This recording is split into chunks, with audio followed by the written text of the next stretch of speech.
हाय नमस्कार। नॉर्मली मैं बाहर के मुद्दों पर वीडियो बनाता नहीं हूँ, अपनी पर्सनल लाइफ पे ज़्यादातर बनाता हूँ। लेकिन आज मैंने एक ऐसी चीज़ देखी कि मैंने सोचा कि मैं आपसे इस बारे में ज़रूर अपने ख़यालात शेयर करूँ, एक्सप्रेस करूँ। आज मैंने एक वीडियो देखा जिसमें त्रिपुरा के एक डीएम साहब हैं, शैलेश कुमार यादव। सुना है उम्र में कम है, 35 साल के हैं, छोटे हैं काफ़ी। उम्र कोई भी हो, वो एक शादी में घुस के और कानून का पालन करने के लिए लोगों को कह रहे हैं।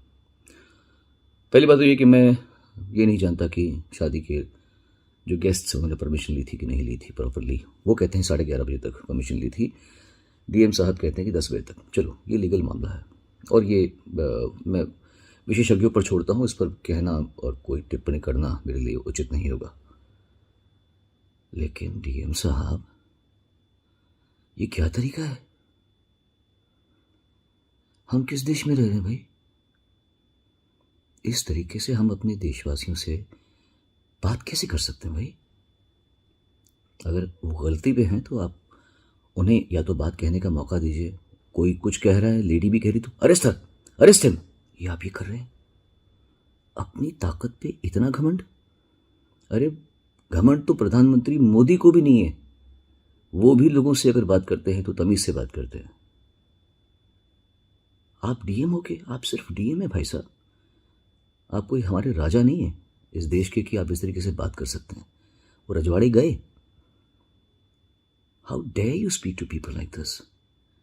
और वो भी खासकर आज के दौर में जब सारी दुनिया परेशान है, खासतौर से भारत, हिंदुस्तान में त्राही त्राही मची हुई है। परेशान हैं लोग, दुखी हैं। जो पैसे वाले हैं वो भी ऐसा नहीं कि वो खुश हैं। घर बैठ के कौन खुश होगा? सब अपने काम में लगना चाहते हैं, काम करना चाहते हैं। फिर आसपास लोगों की मृत्यु देख के वैसे भी दिल दहल जाता है लोगों का। ऐसे में हमें एक दूसरे का साथ देना चाहिए यार। कमाल है, हाथ थाम के चलो। कोई गलती कर रहा है तो समझाओ, बुझाओ। आपको जो भी करना है आप कानूनी तरीके से कीजिए। आप ब्राइड ग्रूम का पीछे पकड़ के आप उसको धक्का दे रहे हैं। How dare you touch him? और तो और आप एक पुलिस वाले को धक्का दे रहे हैं। ये कौन सी बदतमीजी है? इतनी हाई हैंडेडनेस, क्या इतने हाई हैंडेड आप? मेरे हिसाब से ये, मैं कुछ नहीं कहूँगा आपको कि आपको सज़ा मिलनी चाहिए या आपको आपकी जिस जगह पे आप डिज़र्व नहीं करते आप वहाँ बैठे हुए हैं, आपको वहाँ से हटाना भी बहुत ज़रूरी है। लेकिन मैं आपके लिए गलत कामनाएं या आपको ये गलत, आपके लिए बद्दुआ नहीं दूंगा मैं आपको, क्योंकि आपका भी परिवार है और गलतियाँ इंसान से हो जाती हैं। पर आपको ये पता होना चाहिए कि शादी एक बहुत ही स्पेशल ओकेशन होता है लड़के के लिए, लड़की के लिए, उनके माँ बापों के लिए, उनके परिवारों के लिए। आपने उन लोगों की पूरी इतने अच्छे खूबसूरत मोमेंट में आपने इतना बड़ा दाग लगा दिया।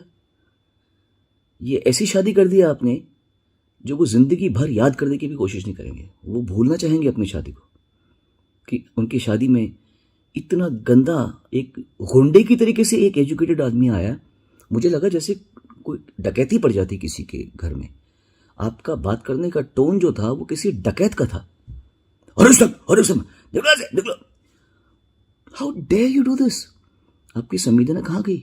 कल आपके बेटे की, आपकी बेटी की शादी हो और आपसे कुछ गलती हो भी गई हो, कोई आके आपके इतने स्पेशल मोमेंट को, ओकेशन को इतना खराब करके चला जाए, आपको कैसे लगेगा? You should be really really ashamed of yourself. कानून के रक्षक आप हैं, 100% होंगे। ये मैं नहीं जानता कि आपने परमिशन दी है कि नहीं, बिकॉज मैंने जो पेपर्स देखे उसमें लग रहा है कि आपके ही ऑफिस से परमिशन आई है कि इतना टाइम तक है। चलो वो आप जानते हैं, but this is not the way Shailesh, this is not the way. You can not do this. अपनी ताकत का अच्छा इस्तेमाल कीजिए, लोगों को खुशी दीजिए। आज के ज़माने में बहुत दुखी हैं लोग, बहुत परेशान हैं। एक दूसरे का हाथ थामिए। कौन कब गिर जाए कुछ नहीं पता। बड़ी दुख की बात है कि आपने इस ऐसे किया है। और मैं आप लोगों से सबसे प्रार्थना करता हूँ भैया, बहुत मुश्किल टाइम चल रहा है सब लोगों का। खुशियाँ बांटिए, लोगों को हेल्प कीजिए, आगे बढ़ने में मदद कीजिए।